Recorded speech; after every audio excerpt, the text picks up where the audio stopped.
Good day, guys. Today we are going to be talking about series and parallel solar connection. You must have heard your installer saying they are going to connect your panel in series or they are going to connect it in parallel. Today we are going to be explaining to you what it means by series and parallel connection. So for a series connection, it means the positive terminal of one panel is going to be connected to the negative terminal of another panel. Let's take, for example, if you have 4 panels that are supposed to be connected in series, what you do is that you connect the positive side of panel A with the negative side of panel B, then the positive side of panel B with the negative side of panel C. That's how you keep the connection till you get to the end. That's for series connection. One unique feature of series connection is that you are increasing the voltage while you are keeping the current at the same value. Let's say you have 2 panels of 9 volts and 2 amps.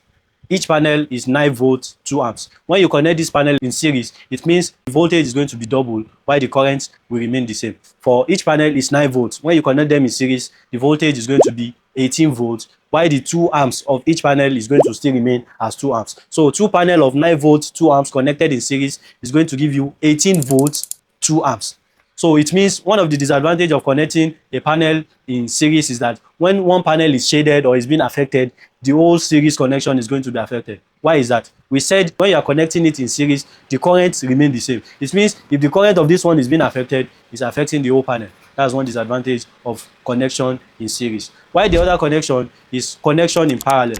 When you connect in parallel, you are increasing the current while keeping the voltage the same. So let's take the same panel, for example, a 9 volt 2 amps panel. 9 volt 2 amps panel are being connected in parallel. What happens? The voltage is going to be voltage A will still remain as voltage B. So 2 panel connected in parallel now, 9 volts 2 amps. The total voltage will still be 9, but the current will be 2 amps plus 2 amps, 4 amps. So the 2 panel connected in parallel is going to remain 9 volts, but now 4 amps. One of the features and the unique feature of this is that when one panel is being shaded or is being affected, it's not going to affect the current from the other panel. That's one unique feature of parallel connection. For parallel connection, all the positive terminal of the panels are going to be connected together. Like using one string, using a wire connector, you connect all the positive terminal together, you connect all the negative terminal together, then at the end of the string, what you'll be having is positive end of the terminal and negative end of the terminal, which is going to be connected either to your charge controller